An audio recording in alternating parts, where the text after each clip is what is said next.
పరోపకారి పాపన్న కథలు ఆవు దొంగతనం. ఒకసారి పాపన్న ఒక దూర గ్రామానికి బయలుదేరాడు. ఆ గ్రామానికి కరణంగా ఉండే శేషయ్య గారింట మర్నాడు ఏదో అక్కర.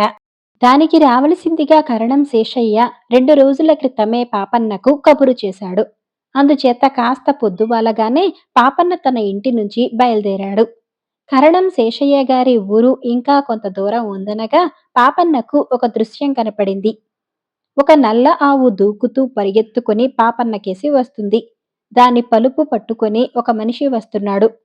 ఆవును ఆపటానికి వాడు చేసే ప్రయత్నం ఏమీ పనికిరావటం లేదు.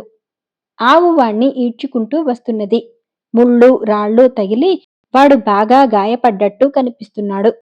అయినా వాడు మొండికెత్తి పలుపుతాడు మాత్రం వదలలేదు. వాడు పాపన్నను చూసి, బాబూ, ఆవును కాస్త మళ్ళేయండి అన్నాడు. పాపన్న ఆవుకెదురుగా వెళ్లి చేతులెత్తి ఆడిస్తూ హే హే అన్నాడు. అంత ఉద్రేకంలో ఉన్న ఆవు పాపన్న గొంతు విని నిలిచిపోయింది. అది అకస్మాత్తుగా ఆగటంలో దాని మెడతాడు పట్టుకున్న మనిషి నేలపైన పడిపోయాడు. పాపన్న ఆ తాడుని తీసుకుని సమీపంలో ఉండే చెట్టుకు చుట్టి ఆ మనిషిని లేపి కూర్చోపెట్టి, బాగా దెబ్బలు తగిలినట్టున్నాయే, ఏం చేశావు? ఆవు ఎందుకిలా పరిగెత్తింది అని అడిగాడు. ఎందుకు పరిగెత్తిందంటే ఏం చెప్పను, కొవ్వెక్కి పరిగెత్తింది. మొన్ననే బోలెడంత డబ్బు పోసి కొన్నాను. కొన్నప్పటి నుంచి మొండితనం చేస్తూ మొరాయిస్తూనే ఉంది. ఇవాళే కాస్త మేపుదామని ఇలా బయటకు తెచ్చాను. దెయ్యం పట్టినట్టు పరుగులంకించుకుంది అన్నాడా మనిషి. ఆ మనిషి లేచి, నా కర్ర కూడా ఎక్కడో పడిపోయింది. ఇవాళ దీని ప్రాణాలు తీసి తీరతాను. ఇంత పొగరా అంటూ చెట్టు కొమ్మ విరిచి ఆవును కొట్టబోయాడు. ఆవు కళ్ళు పెద్దవి చేసి బుసకొడుతూ ఆ మనిషిని కొమ్ములతో కుమ్మబోయింది. పాపన్న దాని ముఖం నిమిరాడు. ఆవు ఉద్రేకం దిగిపోయింది. ఆ కర్ర అవతల పారే, ఇటువంటి పనులే చేసి దానికి ఆగ్రహం తెప్పించి ఉంటావు. అది పోట్లగొడ్డైతే నన్ను పొడవదేం? పశువుల్ని ఎంత ప్రేమగా చూసుకోవాలి? పశువుల్ని ఎంత ప్రేమగా చూసుకోవాలి అన్నాడు పాపన్న. అదంతా నాకు తెలుసు, కాని ఇప్పుడేం చేసేటట్టు? నన్ను నేల మీద ఈడ్చి హూనం చేసేసింది. ఆ కొండమలుపు అవతల ఉంది మా గ్రామం. నేనే నడవలేనే, ఇది మంచిగా నా వెంట వచ్చేటట్టు చేయగలనా? ఎవరు సహాయం వస్తారబ్బా అంటూ ఆ మనిషి దిక్కులు చూశాడు. సహాయం కావాలంటే నేను చేస్తాను పద అంటూ ఆవు తాడు చేతపట్టుకుని ఆ మనిషి వెంట అతడి గ్రామానికి బయలుదేరాడు పాపన్న. దారిలో ఆ మనిషి, మీరెవరు? మీదేవూరు అని అడిగాడు. పాపన్న తన ఊరు పేరు చెప్పి, రేపు కరణం శేషయ్య గారింట అక్కర, దానికోసం బయలుదేరి వస్తున్నా అన్నాడు. పాపన్న ఆ మనిషి ఇంటిదాకా పోయి దొడ్లో ఆవును కట్టేసి దానికి మేత నీరు పెట్టించి చీకటి పడే వేళకు కరణం శేషయ్య గారిల్లు చేరాడు. కరణం శేషయ్య పాపన్నను కుశల ప్రశ్నలు వేశాక, చూడు పాపన్న, నేను 2 ఏళ్ల క్రితం నీ దగ్గర కొన్న ఆవుకు ఇవాళ అకస్మాత్తుగా ఏదో రోగం పుట్టుకొచ్చిందని మా కమతగాడన్నాడు. పొద్దున్న కూడా నిక్షేపంలాగా ఉంది. ఈ పూట ఏం ముంచుకొచ్చిందో నడవలేకుండా ఉన్నదట. నలుగురు మనుషులను పంపించాను ఆవును మోసుకొని రమ్మని అన్నాడు.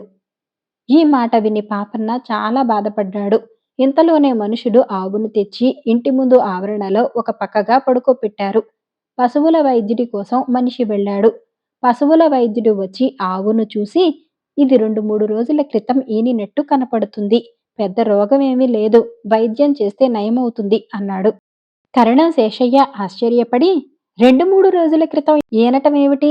మా ఆవుకు 2 నెలల దూడ ఉంటేను అంటూ దగ్గరకు వచ్చి ఆవును పరీక్షగా చూసి ఆశ్చర్యపడుతూ, ఇది మా ఆవు కాదు అన్నాడు. ఆ మాట నిజమే. దూడ కూడా దాని దగ్గరకు పోలేదు. అయితే కరణం శేషయ్య గారి నల్లావు ఏమైనట్టు? పాపన్నకు వెంటనే సందేహం కలిగింది. తాను అడ్డగించి ఆపి ఆ మనిషి ఇంట కట్టి వచ్చిన నల్లావు కరణం శేషయ్య గారిదే ఉంటుందా? ఆ ఆవును 2 రోజుల క్రితమే కొన్నట్టు ఆ మనిషి చెప్పాడే. ఎవరిని గురించి తొందరపడి చెడ్డగా ఆలోచించే స్వభావం పాపన్నకు లేదు. మరొకసారి ఆ మనిషి ఇంటికి వెళ్లి సరిగా ఆరా తీసి నిజం తెలుసుకున్న దాకా అతను కరణం శేషయ్యతో ఏమీ అనదలచలేదు. శేషయ్య మటుకు కమ్మతగాణ్ణి పిలిచి, ఇది మన ఆవు కాదురా, మన ఆవు మారిపోయింది. రేపు విచారించు. దాన్ని ఇంకెవరింటికి తోలావో పొరపాటున అన్నాడు. కమతగాడి ప్రయత్నం ఏమీ అవసరం లేకుండానే జాము పొద్దెక్కేసరికల్లా శేషయ్య గారి ఆవు దానంతట అదే పరిగెత్తుకుంటూ వచ్చి తన దూడ దగ్గర నిలబడి దానికి పాలిచ్చింది. పాపన్నతో సహా అందరూ పరమానందం చెందారు. సంగతి తేలిపోయింది. ఎవడో దుర్మార్గుడు జబ్బు పడిన తన నల్లావును మన మందలోకి చల్లగా తోలి మన ఆవును తోలుకుపోయి ఉంటాడు. ఈ రోగిష్టి ఆవుకు చికిత్స కూడా దేనికి? చావని అన్నాడు కరణం శేషయ్య గారు కసిగా. దొంగని శిక్షించాలి కాని ఆవునెందుకు చావనివ్వటం? చికిత్స చేయించండి. దొంగ దొరక్కపోతే మనకు మరొక ఆవు దక్కుతుంది కదా అన్నాడు పాపన్న. కరణం గారు ఆ మాటతో కాస్త శాంతించాడు. పాపన్న ఇప్పుడే వస్తానని చెప్పి కొండ మలుపులో ఉన్న గ్రామానికి వెళ్లి ఆవు దొంగను చూశాడు. ఆ మనిషి మరికొన్ని కొత్త గాయాలతో మంచాన పడి ఉన్నాడు. ఆ ఉదయమే కరణంగారి ఆవు కట్టుతాడు తెంచుకొని అడ్డం వచ్చిన దొంగను డొక్కలో కుమ్మి మరీ వెళ్లిపోయింది. అది ఆవు కాదండి, నా పాలిట మృత్యుదేవత అన్నాడు దొంగ పళ్ళు కొరికి పెద్దగా మూలుగుతూ. మృత్యువును కోరి తెచ్చుకున్నావు. కరణం శేషయ్య గారి దగ్గరేనా దాన్ని కొన్నావు అని పాపన్న అడిగాడు. అయ్య బాబో, అది కరణం శేషయ్య గారి ఆవా అన్నాడు దొంగ తన దొంగతనం బయట పెట్టుకుంటూ. కరణం గారు చాలా నిక్కచ్చి మనిషి. తన ఆవును ఎవరైనా దొంగతనం చేసినట్టు తెలిస్తే బతకనివ్వడు. ఆ సంగతి దొంగకు తెలుసు. అతను పాపన్నను బతిమాలుతూ, బాబూ, నేనే ఆ ఆవును దొంగలించినట్టు కరణం గారికి తెలియనివ్వకండి. చేసిన పనికి శిక్ష బాగానే అయింది అంటూ తాను చేసిన పని పాపన్నకు చెప్పేశాడు. దొంగకున్న నల్ల ఆవు ఈనింది. అది ఆహారము నీరు ముట్టక పడుకొని ఉండటం చూసి అది బతకదని భయపడ్డాడు. పాలు లేక దూడ కాస్త చచ్చింది. కొండ ప్రాంతానికి పశువుల మందలు మేత కోసం వస్తాయి. దొంగ తెల్లారక ముందే లేచి బలవంతాన తన ఆవును నడిపించుకుంటూ మేత స్థలానికి తీసుకుపోయి పొదల చాటున పడుకోపెట్టాడు. జాము పొద్దెక్కేసరికి ఆవుల మందలు మేతకు వచ్చాయి. కమతగాళ్లు ఎండవేళ ఏ చెట్టు నీడనో కునుకుతున్న సమయంలో దొంగ తన ఆవులాంటి దాన్నే ఒకదాన్ని ఏరుకొని దాన్ని దువ్వి మాలిమి చేసుకుంటూ మెడకు తాడు తగిలించి తీసుకుపోసాగాడు. తన ఇంటికేసి పోవటం లేదని తెలియగానే ఆవు మొరాయించి తన ఇంటి దారి పట్టి పరిగెత్తసాగింది. ఆ సమయంలోనే పాపన్న ఎదురు వచ్చి దొంగకు సహాయపడి ఆవును దొంగ ఇంటికి చేర్చాడు. పాపన్న దొంగకు మరొక రూపంలో కూడా సహాయం చేయ నిశ్చయించాడు. అతను కరణం శేషయ్య ఇంటికి వెళ్లి జరిగినదంతా చెప్పి దొంగ చాలా శిక్ష అనుభవించాడని, అతన్ని మరి శిక్షించవద్దని అన్నాడు. పాపన్న మాట తీసేయలేక కరణం గారు సరేనన్నాడు. త్వరలోనే దొంగ ఆవుకు రోగం నయమైంది. దొంగ వచ్చి దాన్ని తన ఇంటికి తోలుకుపోయాడు. మితిమీరిన వంచన. ఒకనాడు సుబ్బయ్య అనేవాడు పాపన్న ఇంటికి తన భార్యను 5గురు పిల్లలను వెంటపెట్టుకుని వచ్చి, అయ్యా పాపన్న గారు, మాకు మీరు తప్ప ఇంకెవరూ సహాయం చేసేవాళ్లు లేరు. నేను ఈ గ్రామంలో పుట్టి పెరిగిన వాణ్ణే. పట్నానికి పోయి 12 ఏళ్లుగా అక్కడే వ్యాపారం చేసి నష్టపడి అంతా పోగొట్టుకుని అప్పుల పాలై మళ్ళీ గ్రామానికి తిరిగి వచ్చేశాను. మీరు కాస్త సహాయపడినట్టయితే ఇక ఇక్కడే ఉండిపోతాను అని ప్రాధేయపడ్డాడు. నా నుంచి ఏం సహాయం కావాలో చెప్పు, సాధ్యమైతే తప్పక చేస్తాను అన్నాడు పాపన్న. ఒకప్పుడు సుబ్బయ్యకు ఆ గ్రామంలో ఒక ఇల్లు, కొంత పొలము ఉండేది. అతని ఇల్లు ఊరి బయట విసిరేసినట్టుగా ఉండేది. అదీకాక చాలా పాత ఇల్లు. 12 ఏళ్ల క్రితం సుబ్బయ్య పట్నానికి పోతూ తన పొలంతో పాటు ఆ ఇల్లు కూడా అమ్మాలని చూశాడు. కాని దాన్ని ఎవ్వరూ కొనలేదు. ఇప్పుడు ఆ ఇల్లు పూర్తిగా కూలిపోయి నేలమట్టమైంది. ఇంటి స్థలం దెబ్బ వేసిపోయింది. దాని నిండా జిల్లేడు మొక్కలు, నాగజెముళ్ళు, ఇతర మొక్కలు మొలిచాయి. పొలం అమ్మిన డబ్బుతో సుబ్బయ్య పట్నం చేరి కల్తీ వ్యాపారాలు, దగా వ్యాపారాలు సాగించి డబ్బు గడించాడు. అతను బొత్తిగా సోమరి కావటం చేత బస్తీ జీవితం బాగా నచ్చింది. బస్తీ సుఖాలు బాగా మరిగాడు. పనికిమాలిన స్నేహాలు చేసి జిహ్వచాపల్యం పెంచుకొని పేకాటలు మరిగి అన్యాయంగా సంపాదించిన డబ్బును ఎడాపెడా తగలయ్యసాగాడు. వేడుకలకు, వినోదాలకు దుర్వ్యయం చేయటంలో అతని భార్య అతనికేమీ తీసిపోయేది కాదు. చివరకు ఉన్నదంతా పోగొట్టుకుని అప్పుల పాలై వ్యాపారం దివాళా ఎత్తి సుబ్బయ్య తన గ్రామానికి సకుటుంబంగా తిరిగి వచ్చాడు. పూర్వం తన ఇల్లుండిన స్థలం ఎవరికన్నా 200 రూపాయలకు అమ్మి ఆ డబ్బుతో ఊరి మధ్య ఒక చిన్న పూరికొంప వేసుకుని వీలైతే 2 ఆవులను కొనుక్కొని పాల వ్యాపారం చేస్తూ కాలక్షేపం చేయాలని సుబ్బయ్య ఉద్దేశం. కానీ ఊరి బయట దెబ్బ వేసిన ఆ స్థలాన్ని 200 పోసి ఎవరు కొంటారు? కొని ఏం చేసుకుంటారు? ఎవరో సుబ్బయ్యతో, నీకు సహాయం చేయగలవాడు ఈ ఊళ్ళో పాపన్న ఒక్కడే ఉన్నాడు. మిగిలిన వాళ్ళు ఆ స్థలాన్ని ఊరికే ఇచ్చినా తీసుకోరు. అందుచేత పాపన్న దగ్గరకు వెళ్ళి నీ స్థలాన్ని 200కు కొనుక్కొని సహాయపడమని వేడుకుంటే పని జరగవచ్చు అని చెప్పి సలహా ఇచ్చారు. అందుకనే సుబ్బయ్య సకుటుంబంగా వచ్చి పాపన్న దర్శనం చేసుకుని తన కష్టం చెప్పుకున్నాడు. ఐదుగురు బిడ్డలతో నిరాధారంగా నిలబడి ఉన్న సుబ్బయ్యను చూస్తే పాపన్నకు జాలి పుట్టింది. అతని దగ్గర సమయానికి 200 లేవు. అయినా మీనాక్షి నగలు తాకట్టు పెట్టి తెచ్చి 200 భర్తీ చేసి క్రయపత్రం రాయించి సుబ్బయ్య స్థలం కొన్నాడు. సుబ్బయ్య ఇల్లు ఏర్పాటు చేసుకునేందుకు 2-3 రోజులు పట్టింది. అంతదాకా పాపన్నే సుబ్బయ్య కుటుంబాన్ని పోషించాడు కూడా. ఇల్లు ఏర్పాటు చేసుకోగా సుబ్బయ్య చేతిలో కొంత డబ్బు మిగిలింది. దానితో ఆవును కొనుక్కునే ప్రయత్నం చేయటానికి మారుగా సుఖం మరిగిన ప్రాణులు కావటం చేత సుబ్బయ్య అతని భార్య సుఖంగా పిండి వంటలు చేసుకుని తిని 15 రోజుల లోపలే ఉన్న డబ్బంతా ఖర్చు చేసేశారు. సంసారం గడిచే సమస్య అలాగే ఉండిపోయింది. సుబ్బయ్య మళ్ళీ పాపన్న వద్దకు వచ్చి ఒక 100 రూపాయలు బదులిచ్చారంటే 2 ఆవులను కొని పాల వ్యాపారం చేసుకుంటాను అన్నాడు. నా దగ్గర చిల్లి గవ్వ లేదు. నీ దగ్గర కొన్న స్థలం బాగుచేసి చిలకడ దుంప నాటుదామనుకుంటున్నాను. కూలి పని నువ్వే చేసి కూలి డబ్బులు పుచ్చుకో. పంట వచ్చాక గాని నా దగ్గరకు డబ్బు రాదు. అంతదాకా ఈ కూలి డబ్బులతో నీకు కాలక్షేపం అవుతుంది అన్నాడు పాపన్న. ఇంతకాలం పట్నం వాసం చేసిన వాణ్ణి పొలం పని నా వల్ల అవుతుందా? పార పట్టుకోవటం కూడా నాకు చేత కాదు. సరే మీ పంట రానివ్వండి. అంతదాకా ఎలాగో గడుపుకుంటాం అన్నాడు సుబ్బయ్య. అతను ఆ గ్రామంలోనే ఒక వర్తకుడి కొట్టులో లెక్కలు రాయటానికి కుదిరి మోసం చేయటంలో ఆరితేరినవాడు కనుక ఇంటికి అంతో ఎంతో రహస్యంగా చేర్చుకుంటూ వచ్చాడు. పాపన్న తాను కొన్న స్థలాన్ని తానే స్వయంగా బాగు చేసుకోవటానికి పూనుకుని కొడవలి పలుగు పార తీసుకుని బయలుదేరాడు. ఆ దిబ్బ మీద పెరిగిన పిచ్చి మొక్కలన్నింటినీ కొట్టేసి పలుగుతో తవ్వనారంభించాడు. అలా తవ్వుతుండగా ఒక చోట చక్కని నాగశిల దొరికింది. దాన్ని ఎక్కడైనా మంచి చోట ప్రతిష్ఠ చేయిద్దామనుకుని అతను పైకి తీసి ఒక చోట పెట్టేటప్పుడు ఆ శిల కిందనే గుంటలో ఒక చిన్న కుండ దొరికింది. ఆ కుండకు మూత బిగించి ఉన్నది. కుండను ఆడిస్తే లోపల డబ్బు ఉన్నట్టుగా గలగల శబ్దమైంది. సుబ్బయ్య అదృష్టం. సమయానికి డబ్బు దొరికింది అనుకుంటూ పాపన్న ఆ కుండను అలాగే తీసుకుపోయి సుబ్బయ్యకిచ్చి, ఇదిగో సుబ్బయ్య, మీ పూర్వీకులెవరో మీ స్థలంలో పాతిపెట్టుకున్న డబ్బు. ఎంత ఉన్నదో ఎంచి చూసుకొని ఆవులను కొనుక్కో అన్నాడు. పాపన్న సద్బుద్ధికి సుబ్బయ్య ఆశ్చర్యపోయి పాపన్న ఎదుటే కుండ మూత తీసి చూశాడు. అందులో 100 వెండి రూపాయల నాణేలున్నాయి. సుబ్బయ్య పాపన్నకు తన కృతజ్ఞత చెప్పుకొని అతన్ని పంపేశాడు. ఆ డబ్బుతో సుబ్బయ్య 2 మంచి జాతి ఆవులను కొని పాల వ్యాపారం సాగించాడు.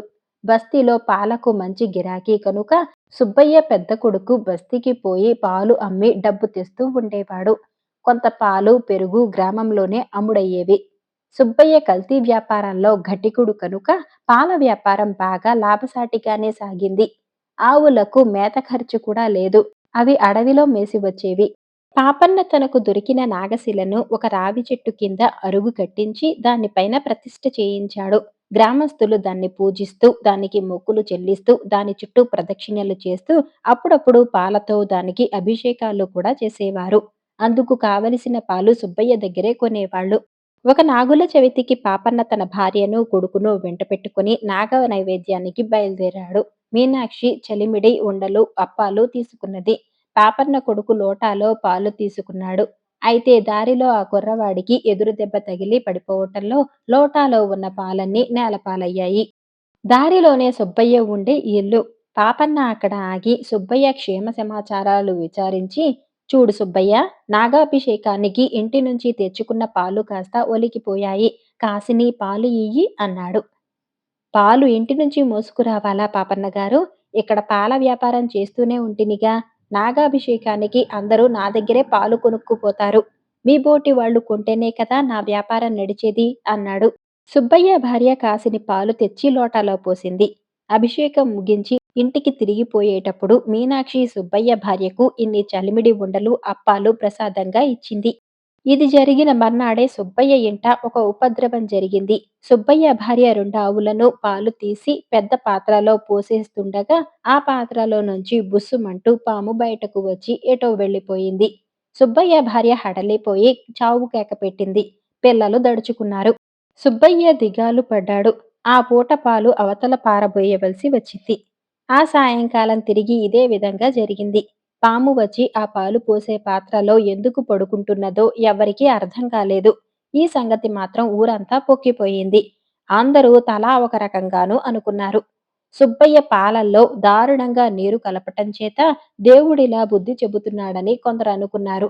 ఎంతకాలము ఇలా కాకపోవటానికి కారణమేమిటని మరికొందరు ఆక్షేపించారు. నాగాభిషేకానికి అమ్మే పాలు మరీ అన్యాయం. బొత్తిగా నీళ్ళల్లో పాలు కలుపుతాడు. అందుకే ఇలా అయింది అని మరికొందరన్నారు. సుబ్బయ్య భార్య మటుకు తన భర్తతో, మీ పాపన్న గారికి పాలు ఇచ్చి డబ్బు పుచ్చుకున్నందున ఇలా జరిగి ఉంటుంది. వెంటనే ఆ డబ్బు ఆయనకు తిరిగి ఇచ్చేయండి అన్నది. సుబ్బయ్య అలాగే చేశాడు. కాని మర్నాడు కూడా పాల పాత్రలో పాము కనిపించింది. ఏ పూటకాపూట చేతులారా పితికిన పాలు పారపోయటం జరుగుతున్నది. ఈ సంగతి పాపన్న దాకా వెళ్ళింది. దీని సంగతేమిటో తెలుసుకోవాలని పాపన్న పెద్ద ఎత్తున నాగోత్సవం జరిపి నాగపూజ చేయించాడు. పూజ చేసేవాడికి మధ్యలో పూనకం వచ్చింది. ఆ పూనకంలో వాడు, ఒరే పాపిష్టి సుబ్బయ్య! నిన్ను నాశనం చేసేస్తాను. నువ్వు లోకులకు నీళ్లు కలిపిన పాలు అమ్మేది చాలక నా అభిషేకానికి అటువంటి పాలే అమ్ముతున్నావు. నీ ఇల్లు నిలబెట్టిన పాపన్నకు నన్ను స్వయంగా ప్రతిష్ఠ చేసిన వాడికి కూడా అటువంటి పాలే అమ్మావు. నిన్నిక క్షమించను అని కేకలు పెట్టాడు. బుద్ధి గడ్డి తిని అపచారం చేశాం. క్షమించు నాగదేవత, కాపాడు అని సుబ్బయ్య, భార్య పొర్లు దండాలు పెట్టారు. తర్వాత పూజ చేసేవాడికి పూనకం దిగిపోయింది. అటు తర్వాత సుబ్బయ్యను పాములు బాధించలేదు. అతను కూడా న్యాయంగా పాల వ్యాపారం చేసుకుంటూ ఊరి వాళ్ళ గౌరవం సంపాదించుకున్నాడు. తప్పిపోయిన ఖైదీ. ఒకనాడు పాపన్న భార్య మీనాక్షి మరికొందరు స్త్రీలు పొరుగురిలో జరిగిన సంతకు వెళ్లి తిరిగి వస్తుండగా దారిలో కాలవ ఒడ్డున ఒక చెట్టు కింద ప్రసవ వేదన పడుతున్న ఒక పడుచు పేదరాలు కనిపించింది. మీనాక్షి అడిగిన మీదట ఆ మనిషి తన పేరు శారద అని, తానొక బిచ్చగత్తెనని, బిచ్చమెత్తుకుంటూ ఒక ఊరి నుంచి మరొక ఊరికి పోతుంటే దారిలో నొప్పులు ఆరంభమయ్యాయని, తనకు దేవుడు తప్ప మరెవరూ దిక్కులేరని చెప్పింది. తన వెంట ఉన్న స్త్రీల సహాయంతో మీనాక్షి శారదను తన ఇంటికి చేర్చి ఒక గది ఖాళీ చేసి శారదను అందులో పడుకోపెట్టి మంత్రసానిని పిలిపించి పురిటి సన్నాహాలు చేసింది. త్వరలోనే శారదకు ప్రసవం అయింది. కాస్త చీకటి పడి ఇంటికి వచ్చిన పాపన్న లోపలికి అడుగు పెడుతూనే చంటిపిట్ట ఏడుపు విని ఆశ్చర్యపోయాడు. మీనాక్షి అతని ఆశ్చర్యానికి నవ్వుతూ జరిగిన సంగతి చెప్పింది. తన భార్య చేసిన పనికి పాపన్న సంతోషించాడు. శారదను చూస్తున్న కొద్దీ ఆమె బిచ్చగత్తె అని మీనాక్షికి నమ్మకం కలగలేదు. శారద మాట తీరు చూస్తే బాగా బతికిన మనిషిలాగే ఉన్నది. ఆమె మెడలో బంగారపు పుస్తెలున్నాయి. అంతేకాక ఆమె తన గుడ్డల మూట నుంచి 2 బంగారు గాజులు తీసి మీనాక్షికిస్తూ, నా దగ్గర ఉన్నదంతా ఇదే. మీరు నాకు చేసిన ఉపకారానికి మీకేమిచ్చినా రుణం తీరదు. వీటిని తీసుకోండి. ఇటువంటి కష్టానికి అక్కరకు వస్తాయనే వీటిని ఇన్నాళ్ళు దాచి ఉంచుకున్నాను అన్నది. మీనాక్షి వాటిని తీసుకోక, మా రుణం నువ్వేమీ తీర్చవద్దులే. వీటిని నువ్వే ఉంచుకో. మరొకప్పుడు ఉపయోగపడతాయి. నిన్ను చూస్తే బాగా బతికిన దానిలాగా కనిపిస్తున్నావు. ఇటువంటి స్థితి నీకెలా వచ్చింది? అని అడిగింది. అవునమ్మా! నాకు తల్లిదండ్రులు లేరు కానీ బంధువులున్నారు. అయితే నేను ఒక కటిక దరిద్రుణ్ణి రహస్యంగా పెళ్లాడి వాళ్లకు ఆగ్రహం తెప్పించాను. నేను గర్భవతి కాగానే వాళ్ళు నిజం తెలుసుకుని నన్ను వెళ్ళగొట్టారు. చేసేది లేక నేను, నా భర్త ఊళ్ల వెంట బిచ్చమెత్తుతూ తిరుగుతున్నాం. ఇద్దరమూ కలిసి బిచ్చమెత్తితే మమ్మల్ని చూసి జాలిపడరు. అందుకని విడివిడిగా తిరుగుతూ సాయంకాలం వేళ ఒక చోటికి చేరుతున్నాం. నాకు నొప్పులు వచ్చిన చోటనే మేమిద్దరము కలుసుకుందామనుకుంటున్నాం. కానీ అది పడలేదు అన్నది శారద. ఇది కూడా మీనాక్షి పాపన్నలకు వింతగానే ఉన్నది. శారద వంటి మనిషి ఒక కటిక దరిద్రుణ్ణి ప్రేమించి పెళ్లాడి బంధువులను పోగొట్టుకుని బిచ్చమెత్తుతూ చెట్టులేని పిట్టలాగా జీవిస్తుందంటే వాళ్లకు నమ్మశక్యంగా లేదు. శారద 10వ రోజున స్నానం చేసింది. ఆమె కోసం ఆమె భర్త రాలేదు. వస్తాడని శారద ఎదురు చూడనూ లేదు. ఇది కూడా పాపన్నకు, మీనాక్షికి అనుమానంగానే కనపడింది. మరి 2 రోజులకు పాపన్న ఇంటికి రాజభటులు వచ్చి, ఈ ఇంట్లో శారద అనే మనిషి ఉన్నదా అని అడిగారు. ఎవరా శారద? ఆమె కోసం మీరెందుకు వెతుకుతున్నారు? అని పాపన్న రక్షక భటులను అడిగాడు. ఆ శారద మొగుడు పరమేశం హంతకుడు. రాజాధికారి అయిన సుబేదారును చంపి పట్టుపడి విచారణ జరిగే లోపలే నిర్బంధం నుంచి తప్పించుకు పారిపోయాడు. 6 నెలలుగా అతన్ని పట్టుకోవటానికి పడరాని పాట్లన్నీ పడుతున్నాం. పరమేశం దొరక్కపోతే పరమేశం భార్యనైనా పట్టుకోమని రాజాజ్ఞ అయింది. ఆమెకు భర్త ఆచూకీ తెలిసే ఉండాలి. అనేక మందిని విచారించగా శారద నిండు చూలాలుగా మీ ఇంటికి చేరి ఇక్కడ ప్రసవమైనట్టు తెలిసింది అన్నారు రాజభటులు. ప్రసవమైన స్త్రీని పట్టుకుపోవటమేమిటి? ఇంత అక్రమం నేనెక్కడా వినలేదు అన్నాడు పాపన్న. రాజాజ్ఞకు క్రమము, అక్రమము అంటూ ఉంటాయా? అన్నారు భటులు. రాజుగారు ఆజ్ఞ ఇచ్చేటప్పుడు ఆమె బాలింతరాలుగా ఉంటుందని కలగన్నారా? బాలింతరాలని తెలిస్తే అలాటి ఉత్తరువు ఆయన ఒక్కనాటికి ఇవ్వరు. నాకు తెలుసు అన్నాడు పాపన్న. రాజభటుల వెంట వచ్చిన సర్దారు చిరాకుగా, ఇవన్నీ మాతో ఎందుకు చెబుతారండి? మేము పరమేశాన్ని పట్టుకోవటం కోసం అతని భార్యను పట్టుకుపోతున్నాం. అది రాజాజ్ఞ. మా విధి మేము నిర్వర్తించి తీరాల్సిందే అన్నాడు. నేనే పరమేశాన్ని, నన్ను పట్టుకుపోండి అన్నాడు పాపన్న. రాజభటులు ఒకరి ముఖాలు ఒకరు చూసుకున్నారు. వాళ్ళ సర్దారు మటుకు బేడీలు తీసి పాపన్న చేతులకు తగిలించి, ఇక పదండి అన్నాడు తన వాళ్లతో. ఇదంతా జరిగేటప్పుడు మీనాక్షి అక్కడే నిలబడి ఉన్నది. ఆమె ఏమీ అనలేదు. కాని శారద పెద్దపెట్టున ఏడుస్తూ బయటకు వచ్చి, అయ్యయ్యో, ఆయనను పట్టుకుపోకండి. ఆయన నా భర్త కాదు. నా భర్త హంతకుడు కాడు. అంతా అయోమయంగా తయారైంది అన్నది. నువ్వూరుకో అమ్మా, నాకేమీ ప్రమాదం లేదు అన్నాడు పాపన్న. మీనాక్షి శారదను పొదివి పట్టుకొని, ఊరుకో, ఏడవకు, అన్యాయం ఏమీ జరగదు. అయోమయమంతా సరి అవుతుందిలే అన్నది. రాజభటులు పాపన్నకు బేడీలు వేసి తీసుకుపోతుంటే గ్రామంలో కొందరు నిర్ఘాంతపోయారు. గిట్టని వాళ్ళు, ఈ పాపన్న సామాన్యుడా? రహస్యంగా ఎవరినో చేరదీశాడు. అది గర్భిణి అయి పాపన్న ఇంటి మీద వచ్చి పడి తిష్టవేసింది. పాపం బద్దలయ్యేసరికి రాజభటులు పాపన్నను పట్టుకుపోతున్నారు అన్నారు. రాజభటులు పాపన్నను నగరానికి తీసుకుపోయి కొత్వాలు ఎదుట పెట్టారు. తప్పించుకు పారిపోయిన హంతకుడు పరమేశమే దొరికాడు. పట్టుకువచ్చాం అన్నాడు సర్దారు. కొత్వాలు పాపన్నను భటులను తీసుకుని సుబేదారు కచేరీకి వెళ్ళాడు. కొత్త సుబేదారు పాపన్నను చూసి గుర్తుపట్టి, మీకేమైనా మతులు పోయాయా? ఈయన హంతకుడేమిటి? పరమేశం ఏమిటి? ముందా బేడీలు ఒడదీయండి అని కేక వేశాడు. ఇంతలో ఒక మనిషి అక్కడికి పరిగెత్తుకుంటూ వచ్చి, వారిని ఖైదులో పెట్టకండి, ఆయన ధర్మరాజు, పరమేశాన్ని నేను అన్నాడు. పాపన్న ఆ మనిషికేసి ఆశ్చర్యంగా చూశాడు. ఆ మనిషి గెడ్డాలు మీసాలు పెరిగి జబ్బుపడి లేచివాడినలాగా ఉన్నాడు. బట్టలన్నీ చిరిగి మట్టి కొట్టుకుని ఉన్నాయి. సుబేదారు ఆ మనిషికేసి ఆశ్చర్యంగా చూసి, నువ్వా పరమేశానివి? నిన్ను పట్టుకోటానికి బ్రహ్మప్రళయమైపోయానే. అట్లా కూర్చో, నీకోసం ఎందుకు వెతుకుతున్నామో చెబుతాను అన్నాడు. తర్వాత సుబేదారు పాపన్నకు అసలు కథంతా చెప్పాడు. పాత సుబేదారును హత్య చేసినది పరమేశం కాదు, మరొక దుర్మార్గుడు. వాడు హత్య చేసిన కత్తిని పరమేశం పుస్తకాలలో పెట్టాడు. పరమేశం సుబేదారు కచేరీలో పనిచేసేవాడే. అనుమానం బలంగా ఉండటం చేత పరమేశాన్ని పట్టుకున్నారు. తనకు ఉరిశిక్ష పడుతుందన్న భయంతోనో ఏమో పరమేశం నిర్బంధం నుంచి తొందరపడి తప్పించుకుని పారిపోయాడు. అప్పట్లో పరమేశాన్ని పారిపోయిన హంతకుడుగానే భావించి పట్టుకోవటానికి ప్రయత్నించారు. కానీ కొద్ది మాసాల క్రితం అసలు హంతకుడు ఏదో దెబ్బలాటలో చావు దెబ్బలు తిని తానే పాత సుబేదారును చంపినట్టు వాంగ్మూలం ఇచ్చి మరీ చచ్చాడు. పరమేశం మీద ఉన్న నేరం తొలగిపోయింది.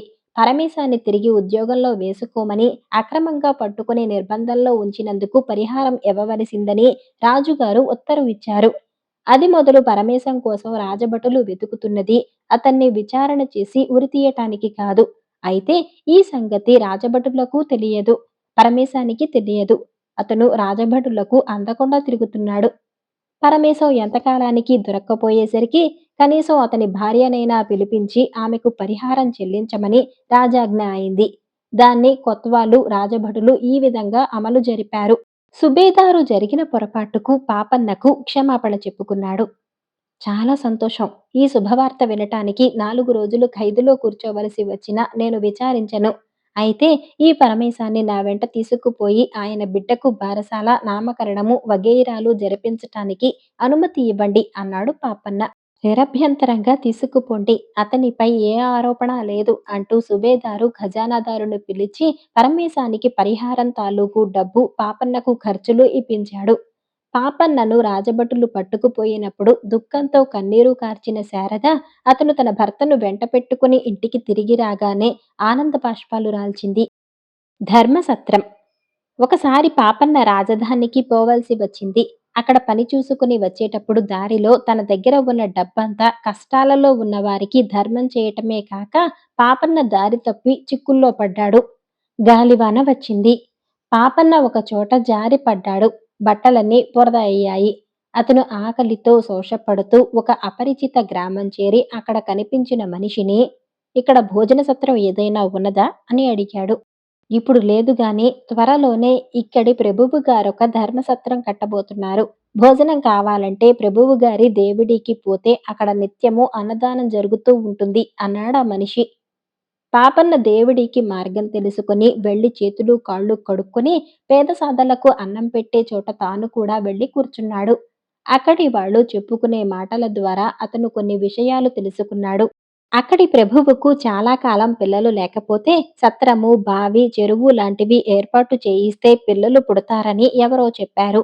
అలాగే చేయిస్తానని ఆయన నిశ్చయించుకున్న కొద్ది కాలానికే ఆయనకు మగపిల్లవాడు కలిగాడట. సత్రము, బావి, చెరువు ఏర్పాటు చేయటానికి 10,000 ఖర్చవుతుందని అంచనా వేశారు. అందులో 3 వంతులు ప్రభువు వేసుకునేటట్టు, ఒక వంతు రైతుల నుంచి వసూలు చేసేటట్టు ఏర్పాటైంది. చెరువు ఏర్పడితే రైతుల పొలాలకు నీరందుతుంది. వాళ్ళు లాభం పొందుతారు కనుక వాళ్ళు చందాలు వేసుకోవటం భావ్యమే. ప్రభువు గారు ఖర్చు చేయదలిచిన ధనాన్ని నేడో రేపో శివాలయానికి తీసుకుపోయి దేవుడికి నివేదన చేసి ఆ తర్వాత దానితో పని ప్రారంభించబోతున్నారు కూడా. ఈ సంగతులన్నీ వింటూ పాపన్న భోజనం ముగించాడు. భోజనాలు చేసిన వాళ్ళు బయటకు వెళ్ళిపోవటానికి ఒక దారి ఏర్పాటు చేశారు. అది హజారానికి పోతుంది. అక్కడ ప్రభువు గారు ఒక ఆసనం మీద కూర్చొని ఉంటాడు. అన్నదానం పొందిన వాళ్ళందరూ ఆయన దగ్గర ఆగి, "అన్నదాత సుఖీభవ, తమ ఉపకారం మరువలేను. దేవుడు మీకు మేలు చేయాలి" అని ఒక నౌకరిచ్చే పావలా దక్షిణతో పాటు తాంబూలం పుచ్చుకొని తన పేరు చెప్పి వెళ్ళిపోవాలి. పాపన్న కూడా అలాగే చేశాడు. పాపన్న తన పేరు చెప్పుకొని పావలా దక్షిణ తాంబూలం పుచ్చుకుంటుండగా విని ప్రభువు ఉలిక్కిపడ్డట్టయి అతన్ని వెనక్కు పిలిచి వివరాలు అడిగి, అతనే పరోపకారిగా ప్రసిద్ధికెక్కిన పాపన్న అని తెలుసుకున్నాడు. ఆయన పాపన్న పేరు విని ఉండటమే కాదు, అతనంటే చాలా అసూయగా కూడా ఉన్నాడు. ఆ పాపన్న చాలా సామాన్యుడు. దాన ధర్మాలలో అయినా తన వంటి వాడితో ఏమాత్రమూ పోటీ చేయలేడు. కాని అతనికున్న ఖ్యాతిలో తనకు పదో వంతు లేదు. అంత పేరు ప్రఖ్యాతలు గల పాపన్నను హీనంగా చూడటానికి, హీనుడని నలుగురికి చూపటానికి ప్రభువు మంచి ఆలోచన చేశాడు.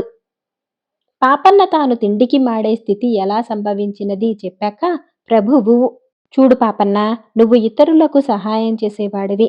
అలాంటి వాడికి నేనివాళ ప్రాణం నిలబెట్టాను. నీ వంటి వాడు మాటలతో కృతజ్ఞత చెప్పటం నీకు తృప్తిగా ఉండదు, నాకు ఉండదు. అందుచేత నాకు ఏదో విధంగా ప్రత్యుపకారం చేయటం ఉచితం" అన్నాడు. "నా నుంచి ఎలాంటి ప్రత్యుపకారం కోరతారో సెలవియ్యండి" అన్నాడు పాపన్న. "ప్రస్తుతం ధర్మసత్రం పని ఒత్తిడి చాలా హెచ్చుగా ఉన్నది. 4 రోజుల పాటు నాకు అదనపు నౌకర్లు కావాలి. నాకు నౌకరుగా ఉండమని నేను నిన్నడగను. అది భావ్యం కాదు. కానీ నీ అంతట నువ్వే నా దగ్గర 4 రోజుల పాటు నౌకరుగా ఉండి రుణం తీర్చుకుంటానన్న పక్షాన నాకు అది తగిన ప్రత్యుపకారం అవుతుంది" అన్నాడు ప్రభువు. "అయ్యా, నాకీ పూట అన్నం పెట్టి నా ప్రాణం కాపాడారు కనుక దానికి ప్రత్యుపకారంగా నన్ను మీ సేవకుడిగా ఉపయోగించుకోండి" అన్నాడు పాపన్న. ప్రభువు గొప్ప విజయం సాధించిన వాడిలాగా అందరికేసి చూశాడు. పాపన్న అన్న మాటలు అక్కడున్న వారందరూ విన్నారు. ప్రభువుకు తృప్తి అయింది. "సరే పాపన్న, నీ ఇష్ట ప్రకారమే కాని నువ్వు 4 రోజుల పాటు నాకు సేవకుడిగా పనిచెయ్యి" అన్నాడు. నిజానికి పాపన్న చేత చేయించుకోదగిన సేవ ఏదీ లేదు. కానీ 10 మంది ఉన్నప్పుడు ప్రభువు వాళ్లకు పాపన్నను పరిచయం చేసి అతనికేదో పని చెప్పి పంపేవాడు. ఇందువల్ల తన కీర్తి పెరుగుతుందని ఆయన నమ్మకం. ప్రభువుగారి ధనాన్ని దేవుడికి సమర్పించి సత్రానికి శంకుస్థాపన చేసే ముహూర్తం రోజు వచ్చింది.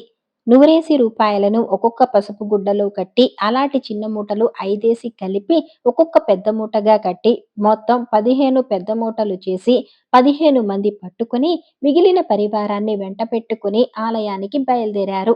ధనం మూట ఒకటి ప్రభువు గారే స్వయంగా పట్టుకున్నాడు. మిగిలిన 14 మందిలో పాపన్న కూడా ఉన్నాడు. అందరూ కలిసి సన్నని దారి వెంట నడుస్తుండగా ప్రభువు గారు తూలాడు. ఆయన చేతిలో ఉన్న డబ్బు మూట కింద పడి దొర్లి దారి పక్కన ఉన్న బురద గుంటలో పడిపోయింది. వెంటనే కొందరు బురదలో దిగి వెతికారు. పెద్ద మూట కింద పడినప్పుడు ఊడిపోయినట్టుంది. అందులో ఉన్న చిన్న మూటలు వెతికే వాళ్లకు విడివిడిగా దొరికాయి. ఆ దొరకటం కూడా నాలుగే దొరికాయి. ఐదోది ఒకంతట దొరకలేదు. రూ. 100 కదా! ఇంటి నుంచి తెప్పిస్తాం. ఒక 100 భూదేవికి అర్పించామనుకుంటాం. అంటూ ప్రభువు తన ఇంటికొక నౌకరును డబ్బు తెచ్చేందుకు పంపి, తాను మిగిలిన వాళ్ళతో సహా ఆలయానికి సాగిపోయాడు. పాపన్న మటుకు ఆ బురదగుంటను మరింత లోతుగా కుళ్ళగించి, చాలాసేపు ప్రయాసపడ్డ మీదట ఐదో రూ. 100 మూటను సంపాదించాడు. అప్పటికి రాత్రి జాము పొద్దుపోయింది. ఈ లోపల ధనాన్ని దేవుడికి నివేదన చేయటము, ధర్మసత్రానికి శంకుస్థాపన అయిపోయింది. పాపన్న ప్రభువు గారింటికి వెళ్లి స్నానం చేసి రూపాయల మూటకు పట్టిన మురికి పోయినంత వరకు కడిగి దాన్ని తీసుకుపోయి ప్రభువు ఎదుట పెట్టి, ఇదిగోనండి బురదలో పడిపోయిన రూ. 100 మూట అన్నాడు. ప్రభువు సందిగ్ధంలో పడ్డాడు. సత్రానికి కేటాయించిన డబ్బు ఈశ్వరార్పితం అయింది. ఇప్పుడీ 100 అందులోది కాదు. దాన్ని పాపన్న దగ్గర తీసుకుంటే అది తన సొంతానికి తీసుకోవటమే అవుతుంది. అందుచేత ప్రభువు దాన్ని నేను అప్పుడే వదిలేశాను. అందుచేత నువ్వే ఉంచుకో. 4 రోజులుగా సేవ చేశావు కదా! అన్నట్టు నీ గడువు పూర్తయింది. రేపు నువ్వు వెళ్ళిపోవచ్చు అన్నాడు.